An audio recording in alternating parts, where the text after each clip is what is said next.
dari teman-teman, adakah yang mau memimpin doa? Saya boleh. Silakan. Baik teman-teman, sebelum memulai kegiatan pada siang hari ini, marilah kita membaca doa dengan membaca Al-Fatihah di dalam hati masing-masing. Berdoa mulai.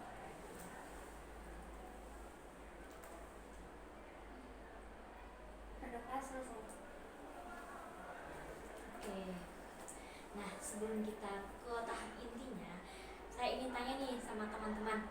Di sini dari teman-teman pribadi, apakah sudah tahu konseling kelompok itu seperti apa?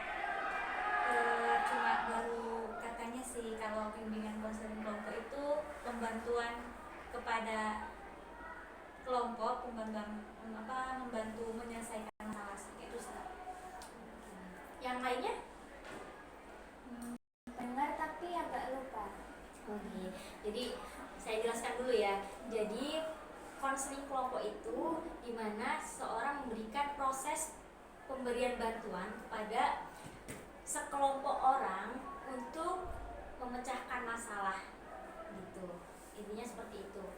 Nah, adapun tujuan dari konseling kelompok ini adalah untuk mendengarkan cerita-cerita dari teman-teman yang sekelompok itu atau memberikan tanggapan saran juga konseling, pemberian bantuan konseling gitu untuk memecahkan solusi dari permasalahan yang dialami oleh individu dari kelompok tersebut gitu.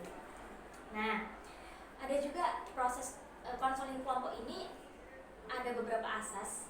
Yang pertama ada asas kerahasiaan, keterbukaan, dan asas kesukarelaan. Nah, asas kesukarelaan ini yaitu asas yang dimana sini datang ke sini itu atas dasar kemauan kalian sendiri. Nah, di sini teman-teman ada yang dari paksaan dari teman-teman atau bagaimana? Tidak. Ada ya, udah asas dari kesukarelaan. Nah, ada juga asas keterbukaan. Nah, konseling kelompok kan menceritakan masalah gitu ya. Jadi teman-teman diharapkan untuk membuka terbuka dengan permasalahan yang akan diceritakan. Karena apa? Karena apabila kita menjalankan proses konseling kelompok ini dengan secara terbuka, permasalahan tersebut akan bisa terselesaikan dengan lebih efektif dan efisien gitu. Nah, ada juga asas kerahasiaan. Nah, penting banget ini untuk asas kerahasiaan, di mana kalian sebagai klien atau konseli juga sebagai konselor harus bisa menjaga kerahasiaan dari antar anggota kelompok masing-masing. Seperti itu. Jadi dari sini sudah paham ya apa itu proses konseling kelompok? Paham. Oke. Nah, sebelum lebih lanjut lagi, alangkah baiknya kalau kita perkenalan terlebih dahulu nih. Mungkin dari siapa dulu nih? Mbak ini ayo. Perkenalkan, nama aku Nafisa Ginjaro, biasa dipanggil Nafis ya. Halo Nafis. Selanjutnya, Perkenalkan, nama saya Sinta Tanya Septiani, bisa dipanggil Sinta. Halo Sinta. Perkenalkan, nama saya Emma Julia, biasa dipanggil Emma. Halo Emma. Oh ya, perkenalkan aku Rizka Alifah Faida, nggak pakai H, biasanya dipanggil Rizka. Halo Halo, sama semuanya. salam kenal. Nah, dari kalian sendiri sudah kenal ya siapa teman-teman yang ada di samping-samping kalian. Saya sendiri, saya belum perkenalan ya tadi. Saya Diva Lutfiani Mardianti, biasanya dipanggil Diva. Kalian bisa panggil saya Diva atau Kak atau Ibu atau Mbak, senyaman kalian gitu ya. Halo Kak Diva. Oke, saya di sini juga sebagai konselor kalian yang mungkin akan menengahi permasalahan dari individu-individu masing-masing gitu. Oke. Jadi tadi kan udah perkenalan ya, Ini ada game ya, sedikit game untuk lebih mengingat ulang. Apakah kalian ini beneran sudah kenal dari teman-teman samping kalian apa tidak? Nah, gamenya Jadi gini, saya menyebutkan salah satu dari teman yang ada di sini.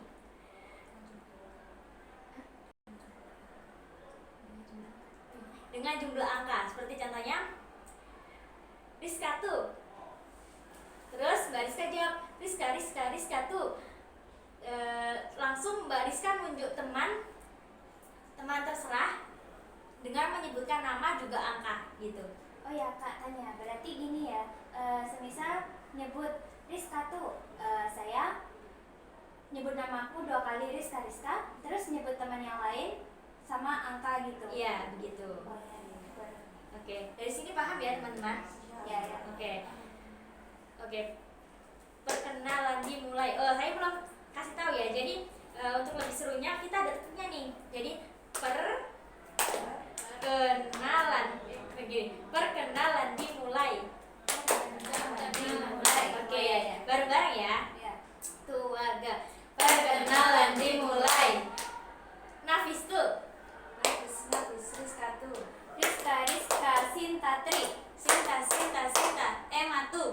Emma, Nafis tuh. Nafis tuh kawan.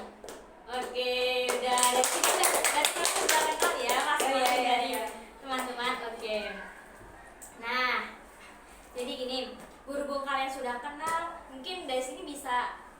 Oh ya, saya belum menyampaikan ya. Untuk sesi, jadi proses konseling kelompok ini dibagi beberapa sesi ya. Untuk sesi pertama yaitu hari ini kita akan melaksanakan proses konseling kelompok dengan waktu 30 menit mulai dari sekarang ya. Nah, sebelum mulai proses konseling kelompok ini, alangkah baiknya kita mengucapkan ikrar atau janji bersama-sama agar proses kerahasiaan ini lebih terjaga gitu.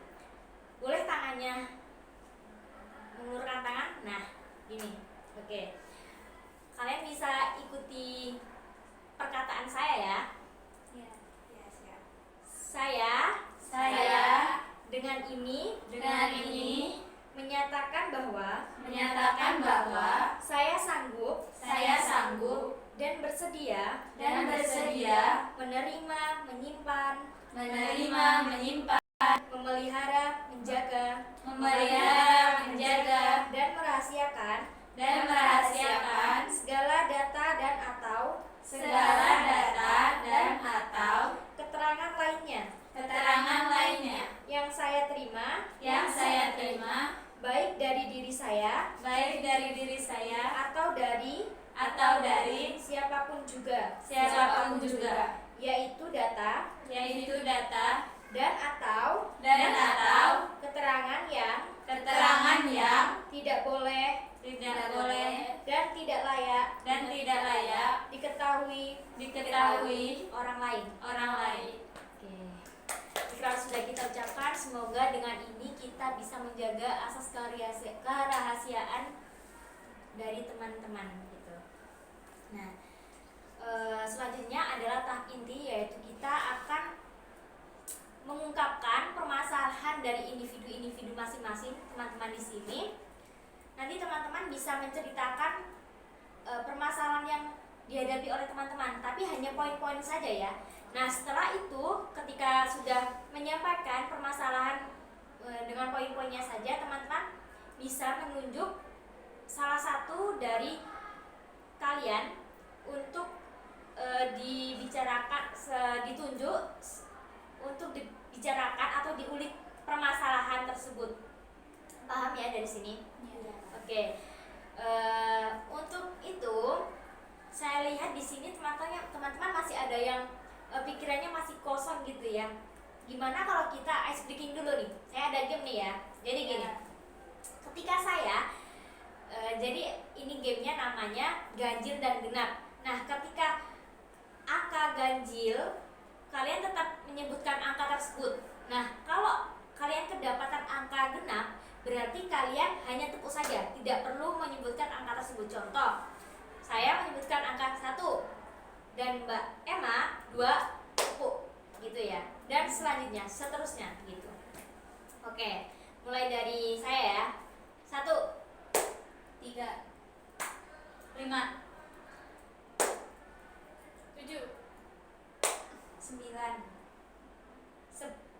Nah, oke, dari sini Mbak kelihatan ya Mbak Sinta tidak fokus. Oke. Ya, jadi seperti itu untuk mengecek apakah kita konsentrasi atau tidak ya, teman-teman. Nah, ada lagi nih. Saya ada lagi nih game. Ketika saya menyebutkan anggota tubuh, nanti teman-teman langsung memegang misal saya menyebutkan anggota tubuh apa ya, kepala, kalian langsung memegang kepala itu di mana gitu ya, paham? Oke, siap. Oke, kepala, pundak, mata, tangan. Oke, kan udah fokus sampai nggak fokus? Rizka. Kok saya bentar, kayaknya nggak fokus saya sendiri ya. Soalnya tadi saya menyebutkan tangan Iya. dan tapi saya memegang kaki. Enggak, saya hanya mengecek saja. Oh. Oke. Sepertinya udah agak mencair ya. Ya udah relax. Nggak rileks ya. Oh ya, untuk supaya kita lebih semangat nih ya. Semangat bagaimana? Gimana kalau kita nyanyi dulu? Nyanyi apa ya? Nyanyi apa nih? Blackpink. Aduh, iya. Balonku. Ya sekiranya kan, balonku. Oke. Diganti Balonku I. tapi diganti I semua ya. Oke. Atau diganti O. Ya. O aja ya, lebih. Oke, nyanyi balonku tapi huruf vokalnya diganti O semua biar kalian bisa semangat. Oke. Oke. Dipimpin oleh siapa? Yang mau memimpin? Saya. Oke, Mbak Sinta. Oke. Teman-teman, sebelumnya saya terima kasih kepada Mbak Dipa. Jadi di sini saya akan membakar semangat kita semua, yaitu dengan menyanyikan balonku tadi diganti dengan huruf O. Oke. Jadi ketika saya selamat pagi, teman-teman bisa jawab pagi, siang gitu ya. Oh iya. Oke. Selamat siang. Siang. Mana matamu? Ini mataku. Belum tahu ya? Oh ya, belum tahu. Saya pernah dengar saja. Contohin. Ini. Mana matamu? Ini mataku. Mata. Oke. Oke, ulang ya. Oke. Semangat. Siang. Mana matamu? Ini mataku. Mata. Langsung saja ya. 1, 2, 3.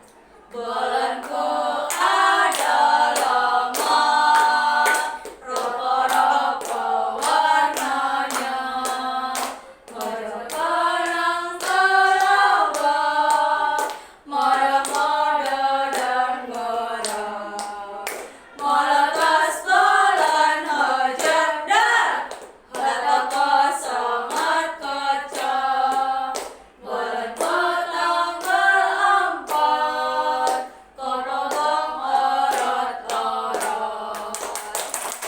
Oke, makasih banget Mbak Sinta. Dan sepertinya juga latihan ini ya, senam mulut. Ya biar nggak grogi. Iya benar. Oke, kayaknya kita udah banyakan ice breaking-nya ya. Di sini bisa mulai nih teman-teman, bisa menceritakan poin-poin dari permasalahan yang kalian hadapi. Setelah itu nanti tunjuk salah satu teman untuk diulik lagi permasalahan tersebut. Nah, dari situ teman-teman bisa menanggapi permasalahan dari teman yang diulik permasalahannya tadi. Bukan hanya saya, namun teman-teman juga bisa menanggapi permasalahan tersebut. Jelas ya? Jelas. Oke, dari siapa dulu? Mbak Emma?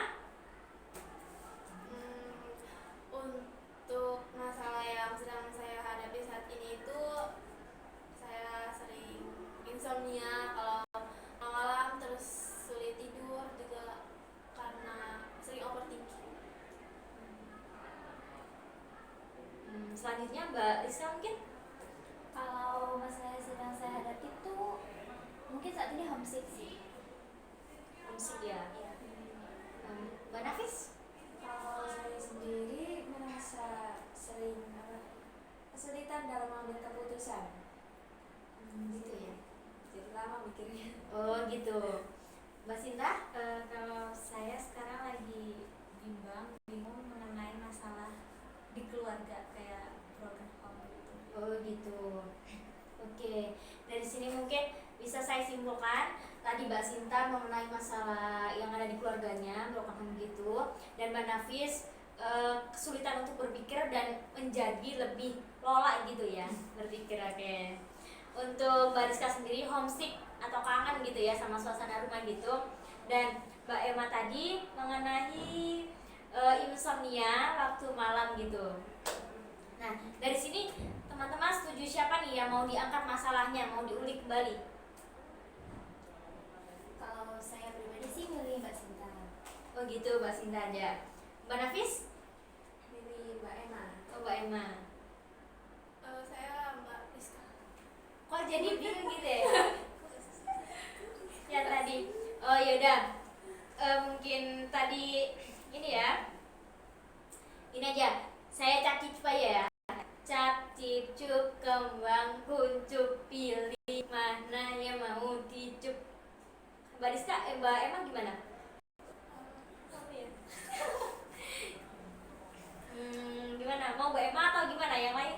Setuju. Iya dah. Mungkin teman-teman yang lain gimana? Iya. Atau pilih ulang lagi. Siapa yang mau diangkat masalah? Ya udah, masalah aku aja. Oh iya, masalahnya Mbak Sinta. Oke. Kayaknya lebih berat gitu ya mengenai keluarga. Oke. Kita pilih yang paling berat ini aja beratnya. Oke. Setuju ya yang lain? Setuju. Oke. Mbak Sinta boleh cerita dari awal. Jadi permasalahan yang saya hadapi ketika dari kecil sampai sekarang, saya itu nggak tahu apa arti itu kasih sayang. Karena dari kedua kayak ayah dan ibu itu mereka lebih ke terlalu fokus pada kerjaannya sendiri. Yaitu kalau ayah dia sebagai, nah sedangkan ibu dia lebih ke dia ngajar di salah satu SMA Agri gitu. Jadi dari emang awal saya lahir, saya kan punya kakak. Nah kakak juga kan cowok, jadi dia kurang respect gitu sama saya. Nah ketika saya merasa tertekan dengan tugas atau enggak atau tugas terus kayak masalah teman gitu, saya ingin curhat tapi apa namanya, karena ayah emang jarang pulang ke rumah itu, terus sering ke tempat kosnya, tinggal di tempat kos, sedangkan ibu lebih ke fokus ke dia ngajar terus gitu. Sedangkan kakak saya juga sekarang lagi kakak saya sekarang dia tentara, jadi dia jarang pulang ke rumah juga. Jadi otomatis saya di rumah sama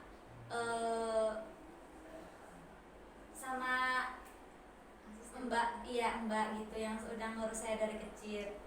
Nah jadi saya juga ngerasa kalau curhat ke mbak juga kurang gimana gitu. Saya ingin dipeduliin dari kakak, dari ayah, dari ibu gitu, tapi mereka saling sibuk masing-masing. Dan kalau misalnya karena terus kemarin waktu saya pulang ke rumah, saya memutuskan untuk kuliah jauh karena gimana, maksudnya saya di rumah juga nggak ada yang respect gitu. Jadi saya memutuskan untuk kuliah jauh, siapa tahu mempunyai teman yang bisa mengerti saya gitu. Nah ketika saya pulang ke rumah, pas saya ditelepon sama bibi, katanya pas ke rumah itu, pas disuruh pulang ke rumah, ternyata di rumah itu ada pertengkaran antara ayah dan ibu. Apa namanya, karena salah paham, terus karena ya mereka saling menyalahkan diri sendiri karena masalah ekonomi, terus masalah mereka intinya jarang saling sharing, terus kayaknya udah beda pendapat, udah beda jalur gitu. Nah dari situ nambah lagi kan masalah saya lagi di sini saya lagi udah mulai sibuk dengan perkuliahan semester akhir, terus sedangkan kakak saya entah di mana, maksudnya nggak bisa dihubungin, terus ibu dan ayah saya bertengkar. Jadi saya lebih ngeluapinnya ke males, kayak kuliah males, mengerjakan sesuatu males, jadi ya cuma main HP tiduran gitu. Itu sih. Jadi merasa tidak ada yang memperhatikan gitu ya Mbak, karena berhubung pada sibuk kerja, kakak juga kerja, terus ibu dan ayah juga lagi kerja, jadi seperti itu merasa kesepian gitu ya di rumah. Mungkin teman-teman ada yang mau menanggapi terlebih dahulu? Ya kalau izin menanggapi ya, Ya. kalau menurut aku sendiri itu apa yang dirasakan sama Mbak Sinta itu ya seperti yang dikatakan sama Mbak Sinta, merasa kurang kasih sayang, terus juga merasa kurang diperhatikan, yang berakibat itu berdampak nggak baik buat diri sendiri, kayak mau ngapa-ngapain malu, soalnya ya kayak apa ya, kayak nggak ada semangat juga dari diri sendiri.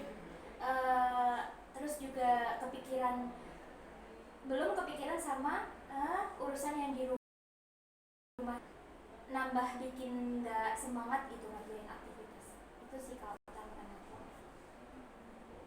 Yang lainnya? Iya, silakan. Mungkin kan tadi malas-malasan, lebih banyak main HP gitu kan. Mungkin ya sih, saya juga kadang ngerasa gitu kan.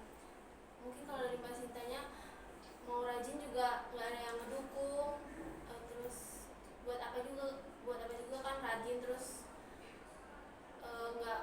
nggak ada yang ngedukung itu, buat siapa juga nanti hasilnya.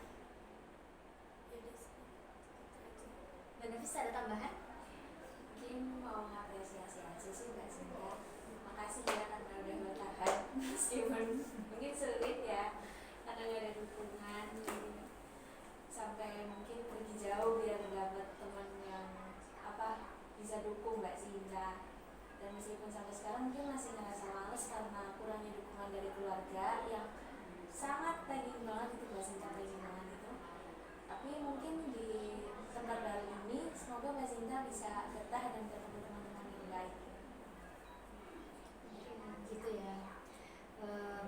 Kalau saat ini kan permasalahan Mbak Sinta ya, mungkin nauzubillah min dzalik, apabila permasalahan ini terjadi pada beberapa dari kalian, apa yang harus kalian lakukan dari sini? Apakah dari sini kalian akan melakukan hal yang sama yang dialami Mbak Sinta, atau mungkin adakah solusi yang harus kalian pecahkan untuk masalah tersebut agar bisa selesai gitu loh? Agar tidak masalah tersebut tidak berlarut-larut gitu. Ya, izin menanggapi. Kalau menurut aku, ketika kita sedih, kemarin juga udah diberi contoh sama Ibu Citra. Ketika kita sedih, kita coba beri waktu untuk kita ngeluapin kesedihan itu. Mungkin bisa selama waktu 10 menit atau 15 menitan lah, karena kan kita nggak boleh berlarut-larut. Jadi kita beri waktu buat diri kita, buat nenangin diri kita selama 10 menit, 15 menit gitu. Terus abis itu kalau udah tenang, kita harus kembali sama kewajiban-kewajiban yang harus kita lakukan gitu. Ya mungkin emang berat, cuma kalau enggak mungkin kita bisa mungkin kita bisa melakukan hal yang kita senangi. Semisal kita semisal kita senang kuliner gitu, kita ya kuliner gitu buat ngelupain masalah, bukan ngelupain sih, gimana ya, buat mereda emosi yang ada di diri kita gitu. Mungkin dengan cara kayak gitu sih kalau dari aku. Ada tambah? Ya, aku ada sih. Misalnya kalau terjadi di orang lain, kalau menurutku sendiri, kalau mungkin emang bisa jadi seperti yang Mbak Sinta lakukan gitu, pergi jauh apa gimana gitu. Ya mungkin karena emang diri sendiri juga masih kesulitan untuk berpikir jernih gitu. Ya mungkin nggak apa-apa kalau sejenak kabur dulu gitu. Mungkin nyari penenangan lain atau apa gitu, nggak apa-apa gitu. Nanti kalau mungkin udah merasa udah baik-baik aja, nah itu bisa dikomunikasikan, karena kunci dari sebuah hubungan itu kan komunikasi ya. Apalagi ini di hubungan keluarga, mungkin suatu saat nanti kalian bisa mengkomunikasikan kalau baiknya tuh gimana keluarga kita gitu. Kita kita jarang ada kayak quality time. Mungkin sewaktu-waktu kita bisa agendakan buat liburan bareng atau mungkin cuma sekedar nonton TV bareng gitu. Mungkin bisa gitu sekali-kali kalau udah siap ngomong gitu. Setuju. Gimana Mbak Sinta? Dari sini mungkin Mbak Sinta ngerasa saran-saran dari teman-teman sudah Mbak Sinta lakukan ataukah memang belum dilakukan dan ingin mencoba saran-saran dari teman-teman ini? Untuk dari Mbak Rizka sendiri, saya sering ngelatih dengan makan terus main sama teman-teman, malam juga kadang main gitu karena waktu yang pas itu malam gitu buat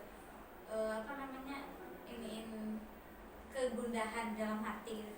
Sedangkan dari Mbak Napis sendiri saya belum coba karena saya itu takut dan saya mau bilang sama ayah untuk pulang juga takut gitu, soalnya kan terus sedangkan kakak emang susah dihubungin, nggak tahu gimana, entah di Merauke entah di Sabang. Oke. Jadi mohon maaf Mbak Yasinta, saya ingin bertanya terlebih dahulu sebelum memberikan tanggapan. Tadi Mbak Sinta bilang kalau Mbak Sinta takut apabila ingin berbicara kepada ayah Mbak Sinta, gitu. Nah, dari sini yang dimaksudkan takut itu takut dalam hal apa? Apakah ayah Mbak Sinta ini emang sifatnya yang keras atau memang jarang ngomong, jadi atau mungkin dari keluarga itu yang awalnya emang lagi dingin-dingin, maksudnya nggak ada obrolan sama sekali, jadi Mbak Sinta sendiri takut untuk mengungkapkan apa yang dirasakan sama Mbak Sinta gitu. Emang ayah sendiri kan emang kayak aparat negara gitu, jadi otomatis dia berpikir keras gitu, jadi dia punya jiwa keras. Jadi kalau misalnya saya mau nanya-nanya gini, nanti kamu ngapain ikutin urusan keluarga urusan orang tua itu masalah ayah sama ibu doang, gak usah dipikirin, kamu pintunya belajar gitu. Jadi kalau aku bilang gitu takut kamu itu masih gini-gini gitu. Boleh tanya, berarti sebenarnya itu cuma ketakutan Mbak Sinta aja atau emang ayah udah pernah ngomong kayak gitu? Ketakutan, maksudnya masih bayangan gitu. Mbak Ewa mungkin ada tanggapan?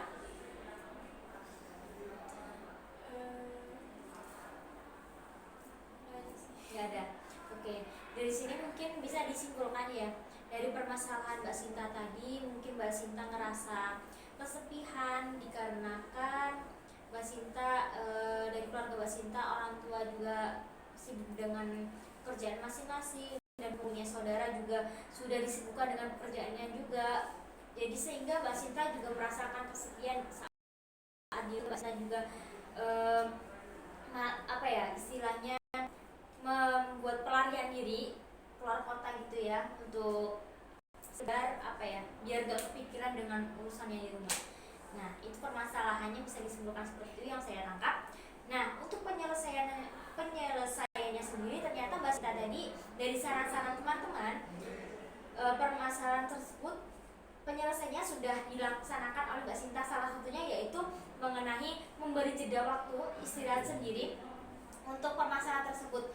Jadi kayak Mbak Sinta itu mungkin tadi ya, healing lah istilahnya. Istilah healing itu bukan hanya berarti kita harus pergi keluar jalan-jalan kemana gitu ya, tapi healing juga dimaksudkan di situ istirahat untuk memberi jeda waktu agar kita bisa beraktivitas kembali gitu. Nah, ibarat gelas itu seperti ini Mbak, apabila kita memegang gelas yang ada isinya ini separuh nih ya, setengah gitu, kita pegang gelas, tapi gelas ini kita pegang terus-terusan hingga 5 menit. Awalnya mungkin gak terasa berat kan. Nah, setelah itu sampai hingga 5 menit, padahal gelas ini isinya tetap sama, setengah gelas tidak kurang dan tidak bertambah.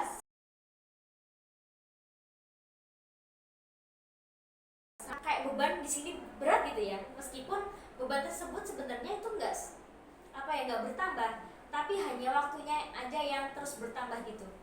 Nah, itu juga bisa diibaratkan apabila kita mempunyai masalah istirahat berat banget gitu ya, istirahat dulu. Kalau kita emang waktunya istirahat, contoh nih tidur, kalau kita udah melek kayak pikiran gitu masalah gini. Nah, kalau kita udah tidur, maka ya udah nggak usah dipikirin lagi masalah tersebut gitu. Mungkin kayak gitu istilahnya, memberi apa ya, bebannya ditaruh dulu lah, nanti kalau kita jalan lagi baru angkat lagi biar nggak terasa berat. Kalau misalkan kita mengangkat beban tersebut nggak kuat, stres, dan akhirnya berujung dengan depresi gitu. Mungkin juga bisa ditingkatkan dengan keimanan. Selalu ingat semua masalah pasti ada jalan keluarnya. Mbak Sinta dan semua teman-teman yang ada di sini nggak sendirian. Allah pasti ada di samping kalian gitu. Dan untuk permasalahan dari penyelesaian yang diungkapkan oleh Mbak Nafis ini cukup bagus juga menurut saya pribadi, karena apapun itu masalahnya, kalau misalkan kita udah mencoba untuk berkomunikasi dengan baik, insya Allah bakalan ada jalan keluarnya. Misalkan tidak ada jalan keluarnya, setidaknya hati kita terasa plong karena kita sudah mengungkapkan unek-unek yang apa kita pikirkan selama ini gitu. Nah, dari ketakutan tersebut Mbak Sinta juga bisa gini. Dari sini kan Mbak Sinta merasa takut, saya pengen ngomong tapi saya takut karena ayah saya gini bla bla bla bla bla, keras kepala dan gini. Tapi Mbak Sinta sendiri belum mencoba untuk mengungkapkan masalah tersebut. Jadi mungkin Mbak Sinta di sini bisa mengubah pola pikir dari pola pikir atau mindset Mbak Sinta mengenai persepsi apa yang akan didapatkan ketika Mbak Sinta ngomong dengan kedua orang tua Mbak Sinta. Mungkin Mbak Sinta juga harus bersikap lapang dada, ikhlas gitu. Atau mungkin Mbak Sinta juga bisa menggunakan teknik empty chair. Itu seperti ini. Contoh, Mbak Sinta sekarang duduk dan kedua orang tua Mbak Sinta hanya membayangkan kedua orang tua Mbak Sinta ada di depan Mbak Sinta. Mbak Sinta juga bisa membuat contoh ada kaca di depan. Dan Mbak Sinta duduk, setelah itu orang tua Mbak Sinta di sini ceritanya, atau mungkin keluarga Mbak Sinta lagi duduk di depan Mbak Sinta. Mbak Sinta bisa menerapkan apa sih unek-unek, apa sih permasalahan yang ingin disampaikan kepada orang tua Mbak Sinta gitu. Dan respon apa yang sebetulnya Mbak Sinta inginkan ketika Mbak Sinta mengungkapkan permasalahan tersebut terhadap orang tua begitu. Dengan cara itu, namun hal ini mungkin agak bisa mengubah persepsi pola pikir Mbak Sinta sendiri dan juga bisa mengubah menjadi kekuatan atau percaya diri Mbak Sinta bertambah agar bisa maju yang ada di dalam pikiran Mbak Sinta. Namun ada kemungkinan bisa terjadi apabila respon dari kedua orang tua atau keluarga Mbak Sinta berbanding terbalik. Jadi Mbak Sinta juga harus tetap ikhlas menerima hal tersebut. Setidaknya Mbak Sinta juga sudah mengungkapkan unek-unek yang ada di dalam hati dan pikiran Mbak Sinta. Mungkin itu dari tanggapan dari saya sih. Jadi mungkin yang lain ada tanggapan lagi? Udah. Kalau sekiranya udah, mungkin PR dari Mbak Sinta hari ini, Mbak Sinta ketika Mbak Sinta sudah merasakan beban, ditaruh dulu. Setelah itu healing sejenak dan berkomunikasi. Cari waktu yang pas untuk komunikasi dengan orang tua. Itu PR dari sesi ini untuk Mbak Sinta.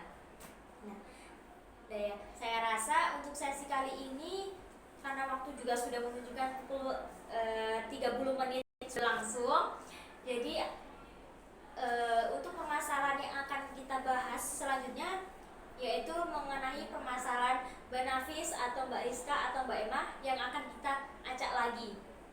Nah, saya mau tanya dulu nih kepada teman-teman, untuk sesi selanjutnya apakah kita melaksanakan sesi proses konseling ini satu minggu, gimana enaknya? 1 minggu sekali aja.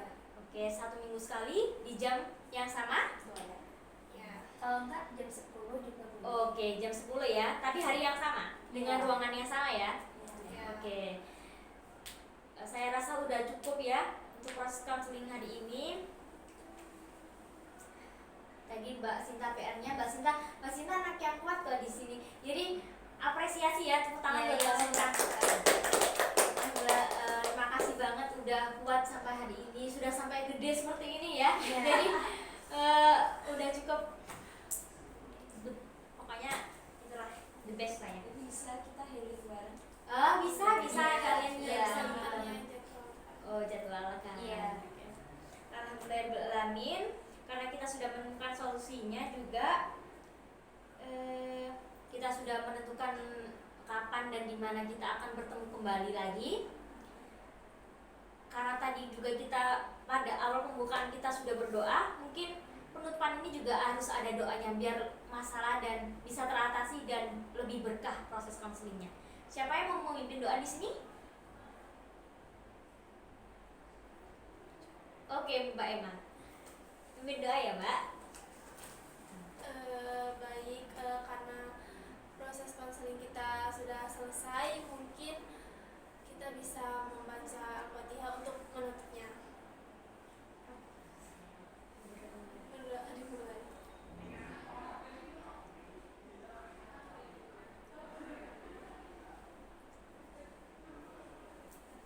Berdoa selesai. Oke, saya minta bergandengan dulu tangannya. Nah, biar berkah lagi kita alangkah baiknya kalau kita mengucapkan alhamdulillah bersama-sama. Alhamdulillahirabbil alamin. Sekian dari sesi konseling hari ini. Saya ucapkan assalamualaikum warahmatullahi wabarakatuh.